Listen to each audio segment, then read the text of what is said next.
L'amour dans le partage. Le détachement dans les relations est la chose la plus primordiale pour l'être.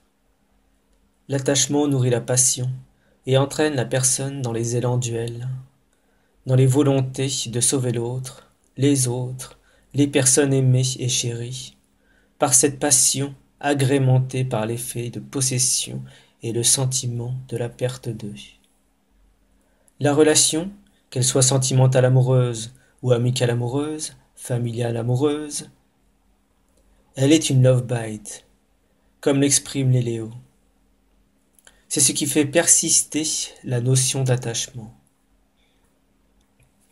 Toutes ces relations peuvent se vivre avec la substance de l'amour, qui est une énergie qui se manifeste dans les relations, dans les sentiments et les émotions. Seulement, si l'être est capable de faire vivre cette énergie dans ses relations avec le détachement, alors l'emprise infernale de l'effet de la prédation ne peut plus prendre place dans la relation. Ainsi, il n'est pas question de s'écarter de l'énergie de l'amour, mais de lui redonner sa nature originelle, qui veut qu'il soit le reflet de la liberté dans tous les mouvements qu'il fait animer en nous. Il y a juste à se partager les uns avec les autres, les uns aux autres, les sentiments et les émotions qui nous traversent, sans laisser l'emprise qui pourrait se manifester avec cette énergie faramineuse, prendre place dans nos relations.